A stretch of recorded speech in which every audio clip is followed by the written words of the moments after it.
He said, my brethren, it's a candid joy when you fall into diverse temptation. Another translation says when you fall into diverse tests. Another translation says when you fall into diverse trial. It's a candid joy.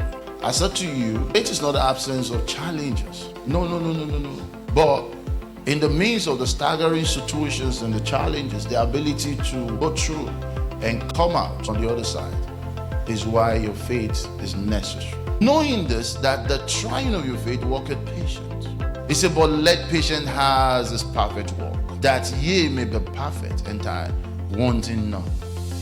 If any of you lack wisdom, he said, let him ask of God. He gives to all men liberally, upbraideth not, and he shall give unto you. But let him ask in faith. You see, it's a candid joy when you go through diverse tests for the trying of your faith. Now, when you come to a particular point, you lack anything, he said, let him ask of God. He told you who to ask. He didn't say go to 40 group. He said, let him ask of God. He said, but let him ask in faith. Why is this so important to God? He said, not wavering, for he that wavereth is like the wave of the sea, driven with the wind and tossed. For let not that man think that he shall receive anything of the Lord. This is the point. What does that imply if you connect it to the part of our imaginations? You know, you really can't serve God if you don't have a very productive imagination. Knowledge is good, but imagination is better. Why? Because imagination shows your level of intelligence. How do you relate to an invisible being that you don't see without having a sound level of imagination to be able to relate that, yeah, God is alive or is in existence? Do you see him physically? No. But you see, with the power of your imaginations, you can relate. With the power of your imagination, you can look at trials and know what the end point is. In the world of imagination, there are no limitations. Like I'm here, I can imagine seeing myself in America.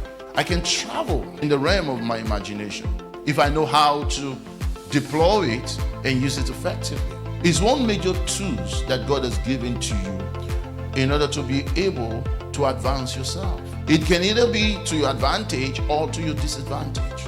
It has a lot to do with you. It's your tool. That's why as a growing child, you find that the imaginations of children are very, very strong and active. Check the way they project and catch pictures. It is when you start growing up, you probably don't know the usefulness of it, you start turning it down. And it's one major realm Satan gets to you. That's why the Bible says the weapon of our warfare, he said they are not carnal. He said, but mighty through God, pulling them stronghold, casting down imaginations. Cast down those pictures that is making you see yourself helpless, that is giving you a projection of an image of someone that is a loser, that is giving you a projection of an image of someone that is not going anywhere, that's not going to make it. Someone that has a very low self-esteem of himself, that has a very poor identification of his personality. Is the realm of his imagination. And if Satan is able to get hold of that, it's going to mess you up over time. Like we're here now, there are some of us that are not here, but you're here physically. But in your mind, in the picture of your imagination, you've traveled. Why is this so important? Because it's your storage center. It's the lens of the picture. So if you're going to win battle in faith, you're going to lose in faith, your imagination plays a major role. That's why he said, let not that man think.